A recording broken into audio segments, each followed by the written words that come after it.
I mean, I just What? I don't get it. SGA, it was terrible. I mean, they just kept running and running and running. I mean, I don't know. Talk to the Ramsesters.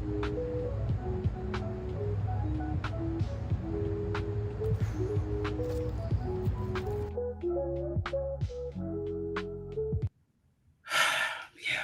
Well, good evening, Division Two HBCU world. This is SJG, of course, with K-Ferg. We are gathered here today uh, to talk about D2 HBCU football. What's going on, y'all? Appreciate everybody for tuning in. Please go ahead and hit that like button wherever you are early on. And let's get started. We got a lot going on. Chris, I didn't coordinate with you, but I did. I did. We are back on the t-shirt game, so you've been warned. I'm starting us off. Classically trained. Some of you Gen Zers might need to learn about this, but anyway, Chris, how are you doing today, man? Doing good. Doing all right. All is well. All right. So, man, big week of football last week, as we said it would be. Yeah, no punches were withheld. No stones were left unthrown. No players were left thrown out of games. It was a little bit of everything last week, Chris. Yeah, your thoughts just that before we dive into the first game. Man, last weekend was just so consequential in so many ways. There's a lot of separation in both conferences, and it did not disappoint. I mean, just so much stuff to talk about. It did not disappoint. Yeah, there was no shortage of action on the field, sometimes off it. Let's get started. We will start up in Ettrick, Virginia, where Virginia State was looking to rebound from a upset maybe from Fayetteville State the previous week. They welcomed Johnson C. Smith back up the road. Chris, 31-20 win for JCSU. What happened here? Well, I mean, this game was kind of in spurts. I mean, JCSU kind of ran out to a little bit of a lead, and then Virginia State, they kind of took a little while to get going. They were within 3 at halftime, and it was kind of vintage, VSU able to mix of the pass and the run, but they just got shut down in the second half. I mean, you 17-14, and JCSU just keeps going at the same pace that they're going at, and VSU just fell behind, and it just felt like whatever the blow that Fayetteville laid on them the week before, they just haven't really truly recovered. No Brandon Rose running back, so a little bit wounded there for the Trojans, but certainly not what they were hoping. First home game of the year. It just kind of dealt them a kind of a bad hand now going into the second half of the schedule. So if you're JCSU, you got to feel pretty good coming out of this game. But man, VSU's on life support right now for conference championship game berth. Yeah, man, you have to wonder where they would be if Winston-Salem State didn't fumble up the ball 3 times in a row. They could be looking at 0-3, but as such, they are 0-2 officially. Mm-hmm. We'll look at Sanders in a little bit and see how that goes, but they're 0-2 right now. Their only 2 wins are against WSSU by 1 point and against a Barton team, which is 0-5. So, yeah, Trojan land, they're suffering over there, but I mean, I guess the good news is they're getting to the north, and other than the end of the week, it should be pretty easy sledding. We'll get there, maybe. Let's also talk about another game that was very consequential. Winston-Salem State hosted Virginia Union. This was a matchup where Winston-Salem State was looking to end a 3-game skid to Virginia Union overall. and get some momentum before they got into Southern play. We'll roll the highlights, Kobe. Most of them are a lot of Virginia Union early on. But it was a 44-34 win for Union. If you'll turn that down a little bit so we can hear Chris's analysis from what he's seen, because I was there. Well, I mean, it wasn't a lot of Virginia Union. It was a lot of Curtis Allen. I mean, Curtis Allen just ran some more. I mean, just, VU did enough in the passing game to kind of keep things moving. But that man right there, Agent Zero, leaping over folks like he normally does. I mean, what did he average, like 6-7 yards to carry in this game? It just wasn't easy to bring down at all. And man, it just tough sledding. Winston gave up over 400 yards of rushing in this game. And I think it's kind of hard too when you think about Winston and how they're able to get going and score a lot of points, but they end up in the hole every time. I mean, by the time you get to this point in the game, they were down 16-0. So, but yeah, that VU defense, man, the running game just wasn't there. I know how much Massey wants to run the ball, but for a large part of that first half, it wasn't there. So, yeah, I mean, it's there he is again. Curtis Allen, recognized by the conference as the running back of the week, also recognized by DG Football as the offensive player of the week on a national level for what he did. Doesn't feel very good if you're Wichita State to allow your opponent to do that. He was bottled up. He only had like 90 yards or something like that in the first half.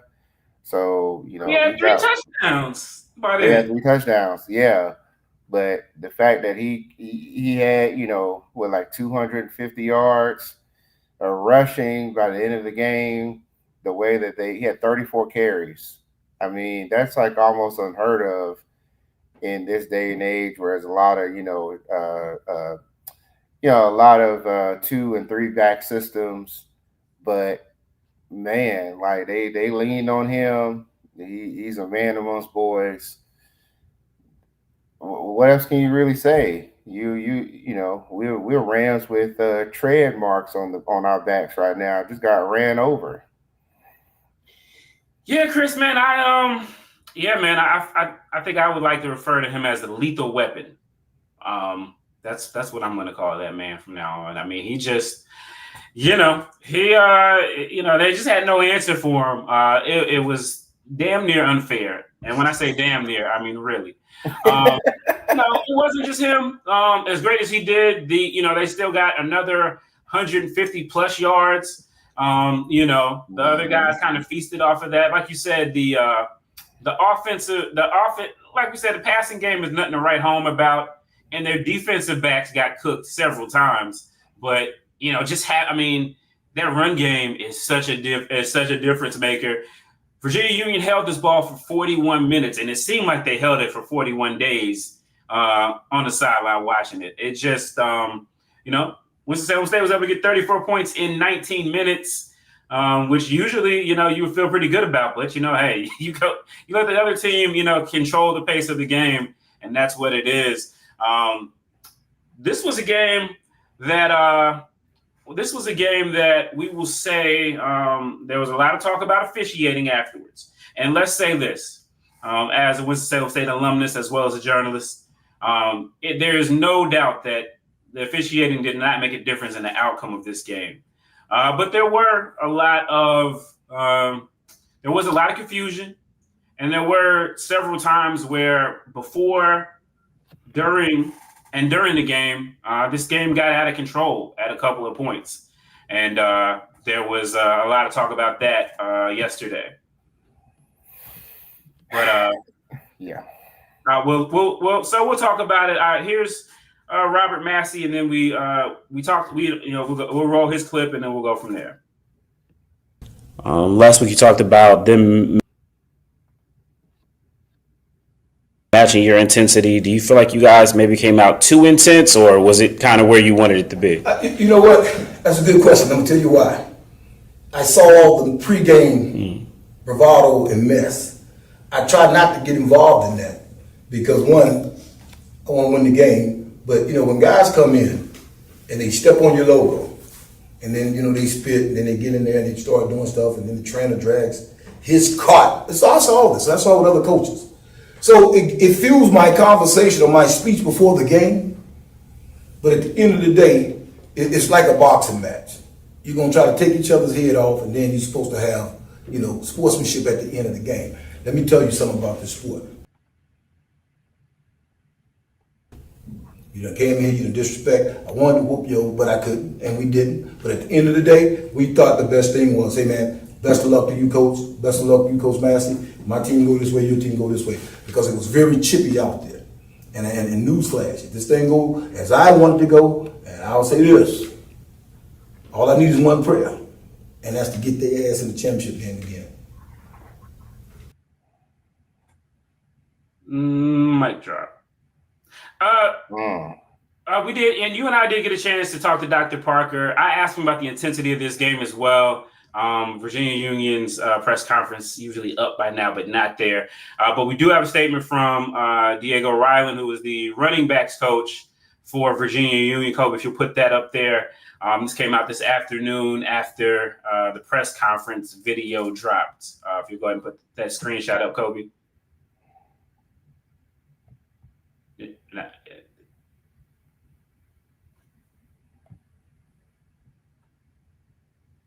Yeah. So basically, yeah, there we go. All right. Virginia Union football team has class. It's unfortunate labels are derived from teams that lose to us. Fabricated is never solid. Never seen the team win a game and wants to fight. Well, that's debatable, but it's hard to win game, let alone a championship. Focus on the next game. So yeah, Chris, as we wrap this game up and move forward, your thoughts on the extracurriculars? You weren't there, but just and maybe just the state of officiating in the CIAA. Man, oh gosh. I mean, it was a very intense game. You could just tell as things went on, that both teams were just like, man, they were just it's very intense. And, some of the things that kind of happened, especially the third quarter, it just felt like the third quarter, a lot of things really started coming out. If I remember correctly, both teams had a player ejected out of the game. But then it just, officiating, right? Officiating really didn't lose Winston the game or help Virginia Union win the game. You can't do much when you already spotted the opponent 16 points, which is not the first time Winston has done that this year, spot them, double-digit points. But, it's one of those things where, missed calls happen. It just seemed like the gameplay started slowing down a little bit because of officiating. And some of the calls, it took a while to get right. They got right. Some of the calls, you're kind of scratching your head a little bit, and it happens. Especially like the punt, that Winston partially blocked, but, they got a rough in the kicker penalty where they were trying to get VU's defense off the field. That hurt. I mean, that really, really hurt. But hey, you're already playing tight by the margins. You can't afford, to have little things swing like that. And if you were scoring enough points, you wouldn't have to worry about it. I thought Coach Massey's points about that at the press conference were very, very classy. Like, that's just human error, right? So, I really do hope, the conferences, got to replenish their referees and everything. And, they take it as a learning lesson. It wasn't a smooth game, especially in the second half. But in the end, that wasn't the reason for the outcome. Winston just got out muscled. They just got on the board way too late in the game, and even though they were able to put up 34 points, I mean, shoot, by that time it was like 44 points. It was 44 points. VU scored 44 points with 5 minutes left in the third. Mm-hmm. They didn't need to do anything else.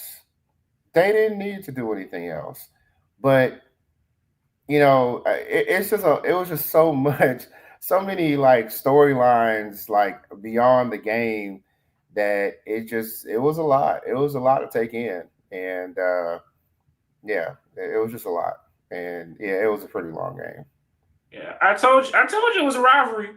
Virginia Union now owns the series by 2 games overall, but I told you it was a rivalry. Virginia Union has owned it over this last decade, well, since 2018. So, very interesting stuff that happened there. But let's move on to the rest of the weekend, because it was no shortage of knockdown, drag out stuff elsewhere. All right, let's get to B to A, right? All right, there's a couple of these, so we'll get to them. Albany State 47, Lane 6. Was that on our B to A watch last week? Yeah, I mean, it should have been, because Lane, we already knew Lane wasn't going to be able to keep up. I mean, they've just been struggling all year, so. Yeah, now, I put this there, but technically it's not, but it was right on the cusp. Kentucky State 38 versus 17 to Miles. Miles actually did better against the Division I team than they did against Kentucky State, who was now 4-2, by the way. Very sharp defensive team, and they can score some points too. Yeah, I mean, I like what they're doing in the passing game in particular. I mean, last year it took them a while to get going offensively, and then the second half of the year they were doing really, pretty well. But they've come out really hot, especially in the passing game. So, major kudos to them for what they've been able to do so far this year. Yeah, we knew this one would kind of go this way. It could have been a lot worse. South Carolina State put up 49 points against Chennis Berry's alma mater, Savannah State. So you can say he gave him the old alumni discount there. And then we will look at Fayetteville State and Bowie State. This was a certified B to A.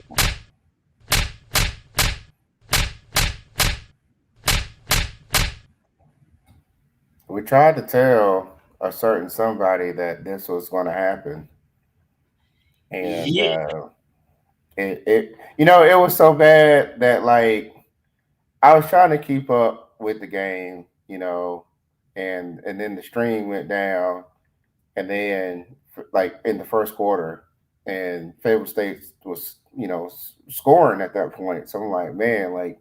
I can't even see how Fayetteville State's scoring, because I got to keep up with the live stats, because they took the stream fell apart.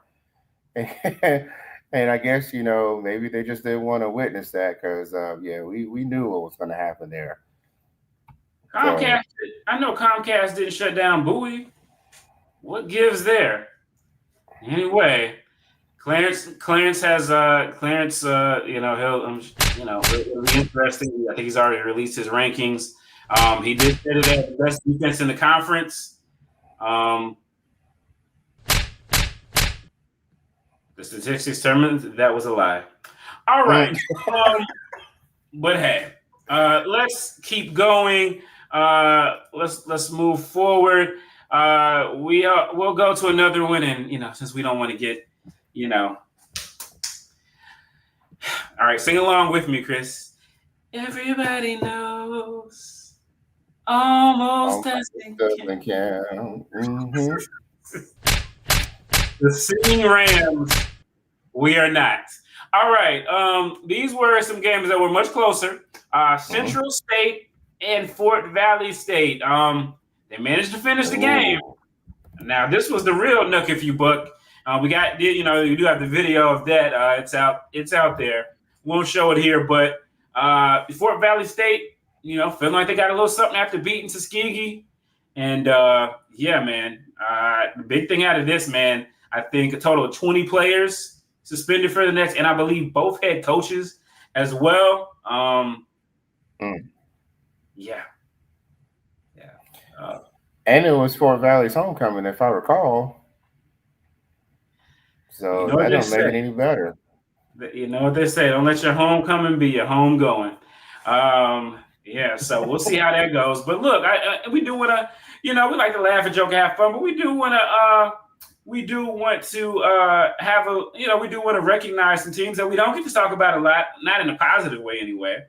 First off, we've got Morehouse, who, Tuskegee, they beat Tuskegee for their first win. That stopped a 10-game losing skid.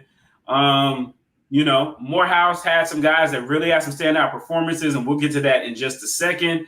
But Morehouse getting the win. I mean, you talk about between Winston and Tuskegee, man. That first game might as well have been a disappointment bowl. Yeah, I mean, I just want to say, Morehouse, I was not familiar with your game because, man, I thought Tuskegee was going to win this running away, and I guess that they couldn't reclaim that Crampton Bowl magic they had earlier this year, and I know they had some folks out, but still, like, dang, they let me down. I had to walk back my comments now. Tarnished. But hey, they got lights, so there's that. All right, let's keep it moving here, and then a CIAA win 70 years in the making. Chris, I know their coach Devon Morgan said 50 years, but it was actually 70. The last time that Bluefield State had won a CIAA game as a CIAA member was October 26, 1954. My grandmother was in elementary school. My grandmother was in elementary school. They found a way to take down the Shaw Bad News Bears, who, after a win against Lincoln, they just they were up in this game, but Bluefield State found a way to power to its first CIAA win since rejoining the conference back in 2023. Any thoughts on that game? Well, man, I'm kind of kicking myself because I was very tempted to pick Bluefield in this game, but I know in the past when I've done that, I've come to regret it. But man, I was just like, if there's an opportunity to certainly steal one, and I didn't realize it was homecoming too. So it's like one of those things that, dang, had I thought about that, I probably would have picked it. But Bluefield raced out to a pretty early lead and a pretty hefty one, and Shaw had to claw their way back in. But in the end, Bluefield not only had to overcome, all of a sudden a deficit, they also had to overcome penalties. So they had, certain issues that kept coming up in their drives, had 146 yards worth of penalties. So they had to overcome that as well. Big shout out to them for that because it was a game right for the taking. It was a narrow victory, but a victory nonetheless. And, certainly got another one that potential victory. I just want to say that's how you win a game with a backup quarterback because, Fort Valley couldn't really do it. But Bluefield State found a way to do it on homecoming. Yeah, man. Congratulations to them. Who knows, man? I mean, this might blow the top off of it. This is win number 2. All right. So they've beaten Shaw. And hey, there's Lincoln coming up next. There's definitely another possible win for them there. Elizabeth City State, Bowie State. I mean, ooh, feisty. I mean, hey, you didn't mention the obvious one. The battle for the real BSU might be a real thing this year. So, We shall see. We shall see. All right. Before we get too caught up in the future, let's take a look back at the top performers, the D2 spotlight. Kobe, for our guys who did their thing. Speaking of, man, didn't you who was on your fantasy team last week? None other than Curtis Allen. It was you. You did this. Damn you. I just want to say, though, I did have Rashawn Matthews on my fantasy team when they played Winston, but I had him on the bench. I didn't start him that game. But I told you, Steve, VU was going to win that game. And you went with your head and I went with my heart. And so far, when that happens this year, the Rams are 0-2. Yep. And I had Kelvin Durham as well. And I started him. I said, I think JCSU is going to win. I had to pick between him and Matthews. I went with Durham, 4 touchdowns. So we racked up. We had a monster win this week. It was great. You told Curtis to beat me. Damn it. All right. Let's go ahead and hit that D2 spotlight, Kobe, so we can look at these guys. Yeah, so Morehouse got a couple guys on here. I know our guy Sly on the SIC show likes to give them grief, but the quarterback, Miles Scott, 22 of 35 for 326 yards and 4 TDs. He did throw a pick. Curtis Allen, I think we all know what he did. We're familiar with his work. Jahari Mitchell for WSSU, 5 catches, 142 yards, and 3 touchdowns. And we had Steven Rouser from Morehouse, also 10 tackles, 3 tackles for loss, 2 sacks, and 1 forced fumble. The man was putting in work there. But, Chris, I don't know. To me, I think the VUU offensive line might be the player of the week. But, give me your thoughts on any of these that stand out to you that you like to remark on. Well, I think that, what Miles Scott was able to do at Morehouse really, really stands out. We kind of know from, our own experience playing, with Winston playing Tuskegee that, it's kind of there, to get yards in the air. And they use that recipe on Saturday. So major kudos to them. There's one other person that I probably would want to point out here, and that's Chris Perkins, quarterback at Elizabeth City. Elizabeth City got they first win finally against Livingstone, and Perkins had 4 passing touchdowns and had a rushing touchdown as well. Passed for 216 yards, right? Kind of pedestrian, but ran for another 128 yards, including a really, really long touchdown run. And it was like 73 yards was the longest run. So, that's another one, a really big standout. He just, he did a lot on Saturday to will the Vikings to a win. So definitely wanted to shout him out as well. Yeah, man, a lot of great performances last week, for sure. And we'll see what this week brings. All right, now let's go ahead and start looking forward to next week. You guys are watching the D2 Football Show on HBCU Game Day. Please make sure you have hit the like button already wherever you are out there in radio land, YouTube land, Facebook land, or wherever this finds you. Please, guys, make sure you have downloaded the HBCU Game Day app and make sure you are subscribed to our podcast. It's on Spotify, it's on Apple, it's on all those great things. So again, if the eye candy is too overwhelming for you, you can listen and not get thrown out of work. All right. Let's take a look at the standings really quick over in the CIAA. I know the guys at the SIAC show have already, kind of put that together. Let's see what we got here.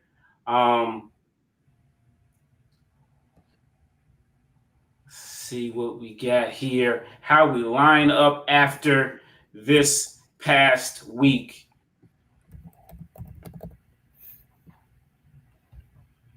Right, here we go. Let's flip it over here to our standings. Here we go. On top of it, they finally got it right, y'all. They finally got it right.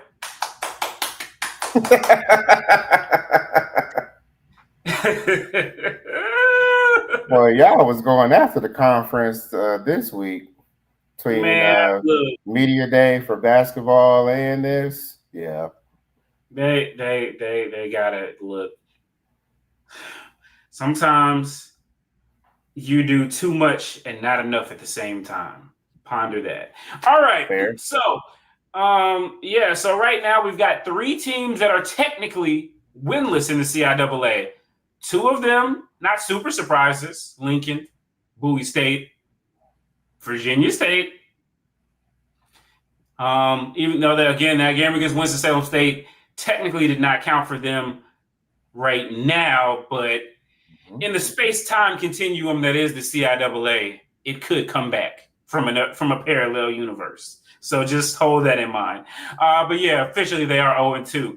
All right, we had Shaw, who is 1-2 after snatching defeat from the jaws of victory last week. Also 1-2, the Rams. And 1-1, we have ECSU and Bluefield State. So they are both 1-1 this week. 2-1, we have Livingstone, who dropped off to Elizabeth City State. And they've got an interesting game this week. We'll talk about that as well.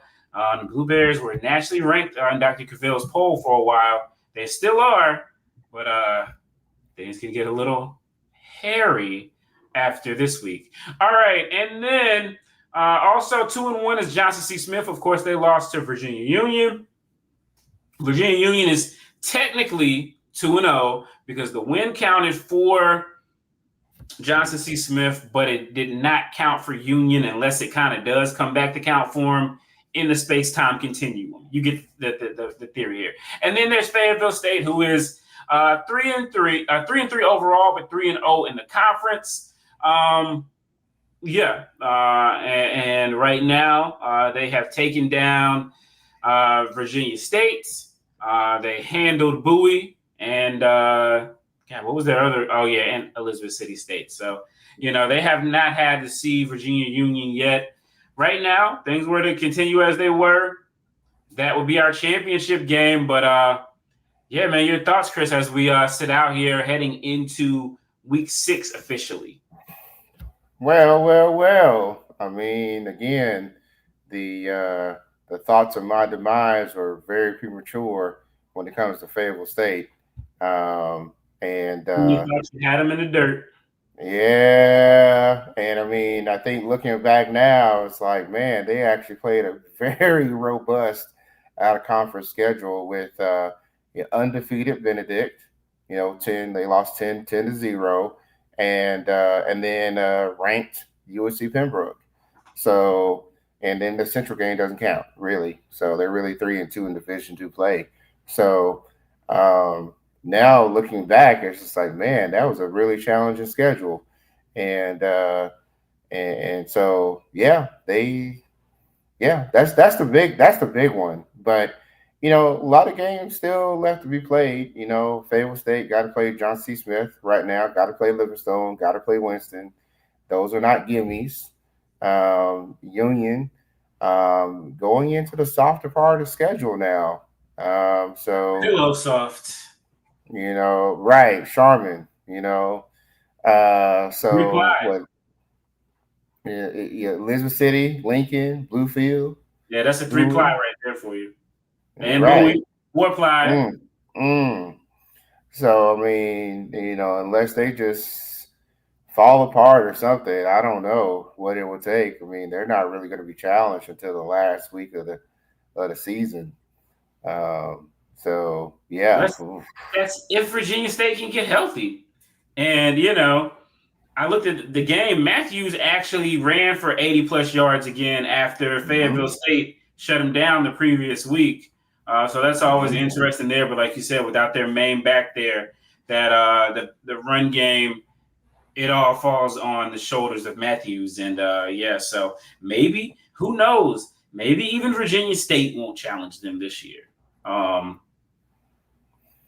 Yeah, I mean, when you get into like that part of the conference, those teams have played each other. Those coaches know the tendencies and everything. So it's just going to be there's somebody there that could be looming to give them a little bit of a scare. But, man, it's whoever is playing VUU for homecoming, man, I am terrified.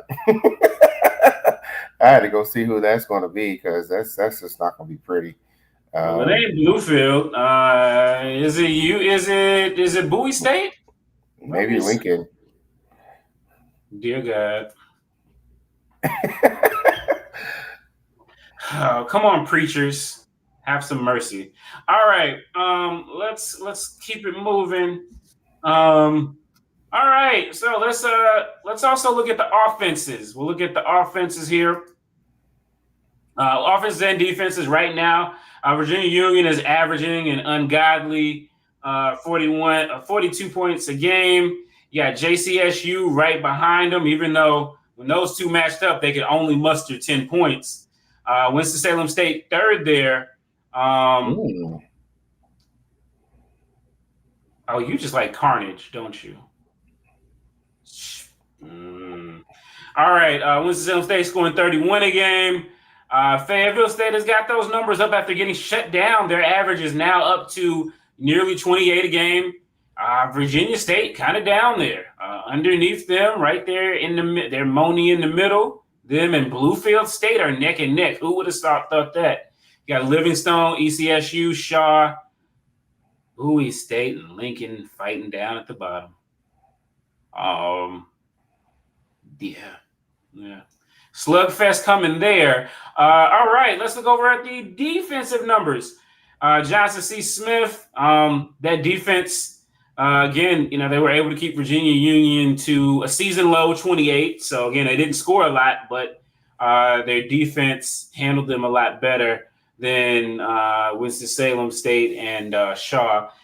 You got VUU, whose defense, hey, when you got a guy that's keep eating the clock for 40 minutes, it kind of helps the defense out because they did get gassed for 34 points, especially that pass defense is sweet. But, hey, it's not going to matter if you can't get Curtis Allen off the field.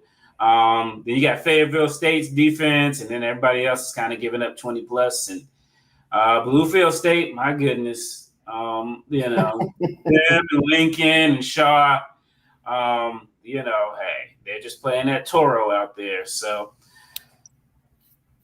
thoughts on any of this? Any of this surprise you? Anything that you feel like is oh God, and Clarence, who's made a passion video about some of their offensive struggles. He's very familiar. Their points per game is 1 point lower if you take out the defensive. It's rough sledding up there in Bowie this week. What did Skizzy do this week?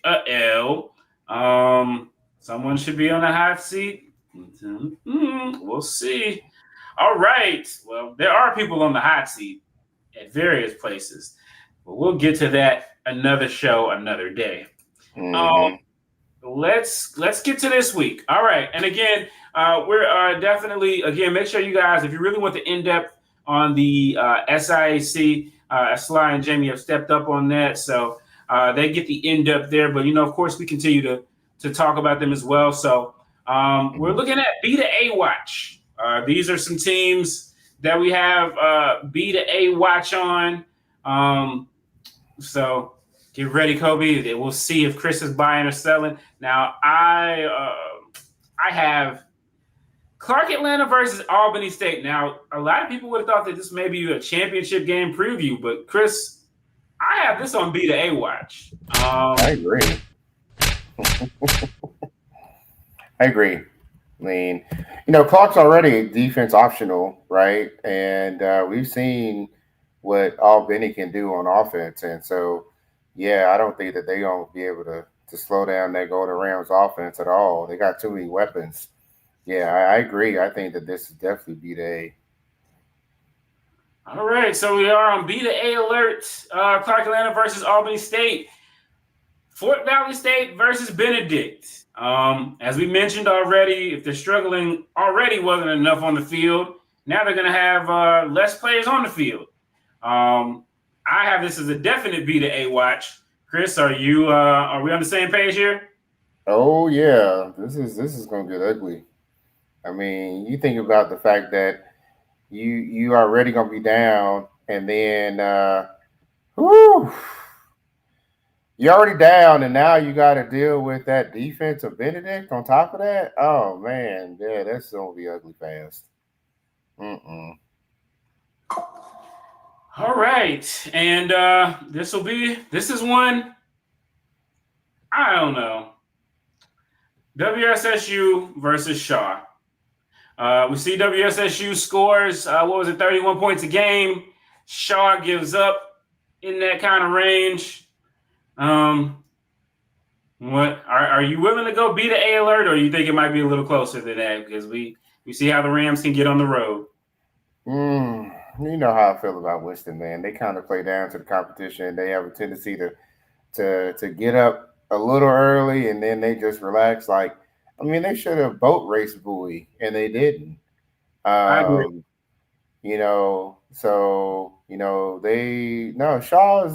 Shaw's trajectory is definitely like up, but it's not like a 90-degree right angle up. It's a 45-degree angle up. It's like 10 degrees right now. They got to build up to where they're going. I like what they got with Alexander Marsh, quarterback. I like what they got, with other pieces on offense and defense, but they're just a young team, and they just got to build up to it, got to get some more pieces. So I think that they're going to certainly compete. I think Winston has a tendency to play down to the competition, and that scares me. And Marsh is he's not a just a pocket passer. Like, he can run the ball. So, and that gives Winston fits. So, yeah, I'm not calling this one. I don't know if I'm ready. I'm not calling this one a B-Day. They got to show me that.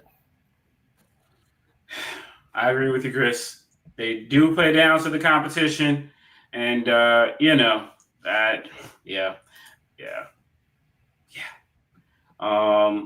let's see. All right, let's move forward to some games that we expect to be to be. Now, I didn't put this one on there. This one's kind of a hard one to read. We'll get to that second one. We have Edward Waters at Kentucky versus Kentucky State. Kentucky, of course, everybody knows that Edward Waters has been, one of the stories of D2 football early this year. They were able to put a glove on Virginia Union and exploit that pass defense. West others have not, been able to slow them down enough to get a win. They've taken on a Kentucky State team that's been very good defensively, nearly won an FCS game. And, your thoughts on this game, Chris? Well, I think you got two of, some of the top signal callers in the SIAC, two high-powered offenses going at each other. I mean, it's a pretty even game. I mean, this game's in Frankfurt, so that's a good thing for Kentucky State too. Long trip. That is a long trip. This has to be one of the top games of the week in HBCU football for Division II. I mean, this is an exciting game, and we haven't said that about Kentucky State in a very long time.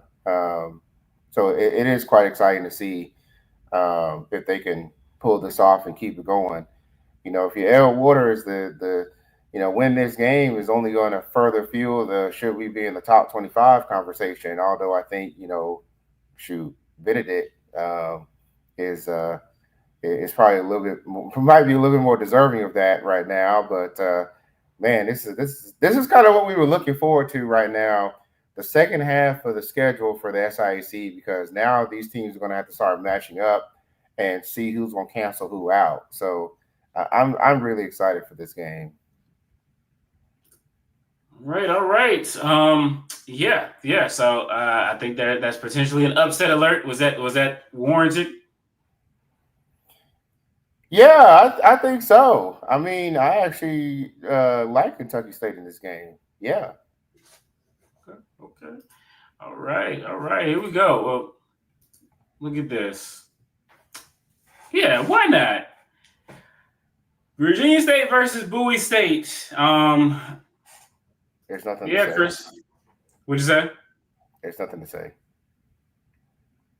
We're all thinking the same thing. All of us except one person is thinking the same thing right now. All the viewers out there thinking the same thing. Well, what is there to really say?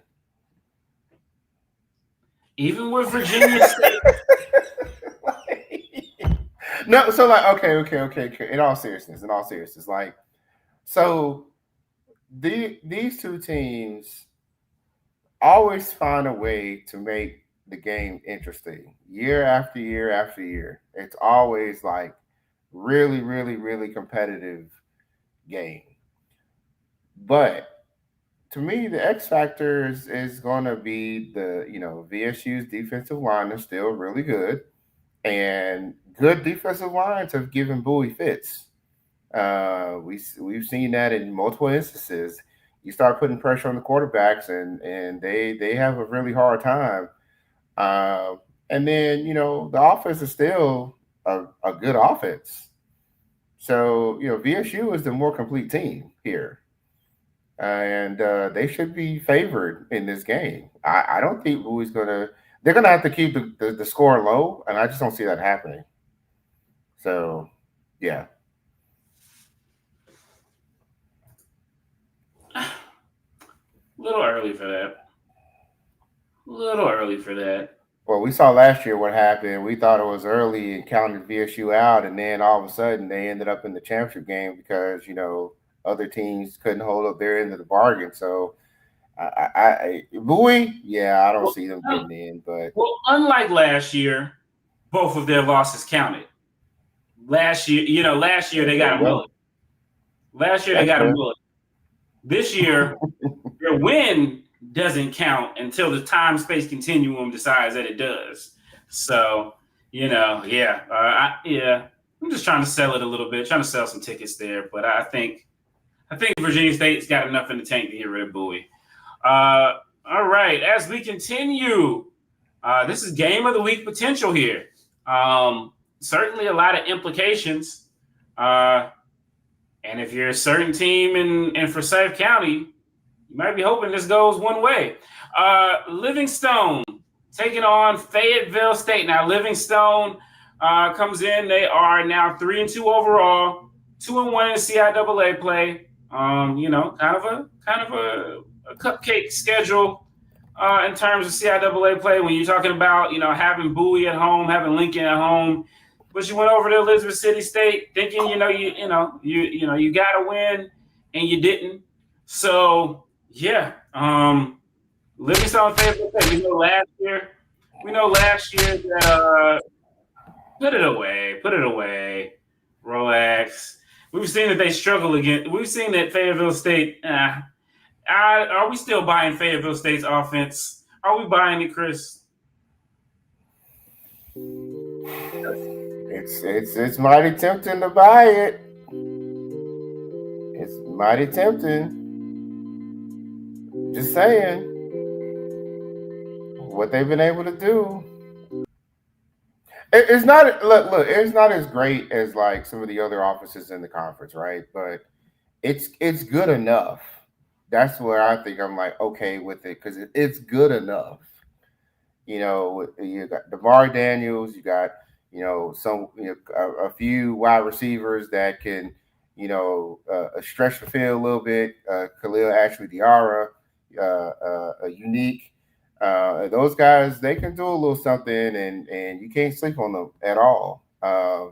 And they're like the Eagles, man. If they get into third and short, you saw what VUU did with the tush push. They have their own version of that, the beast offense that they can pick up third downs easily. So I tell you, I don't know if I've known a more resourceful team than Fayetteville State in the way that they have move people around and try to maximize their talents to the best they can, and what Richard Hayes has done.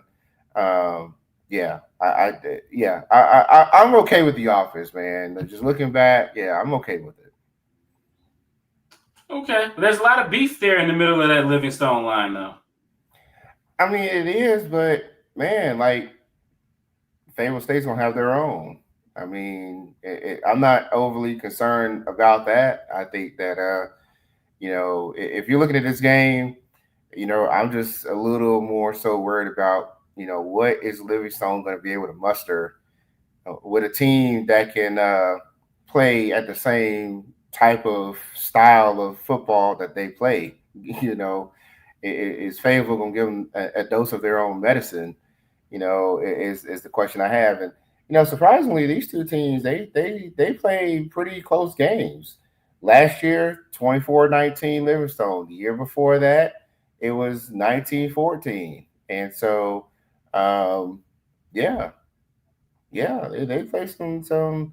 Lately, it's been close, and I think that speaks a lot to where Livingstone has come and what that coaching staff has been putting together. So it's gonna be a good game. I think that Fayetteville State's gonna win at home, but it's gonna be a pretty entertaining game. It will not come easy.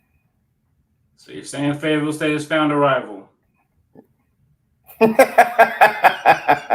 I love that for them. That's so wrong. All right, guys. Look, man, we appreciate everybody for rocking with us on this week's edition of the D2 Show. This will conclude our D2 Wednesdays. As if you didn't notice, we had the SIC show with Sly and Jamie. We also had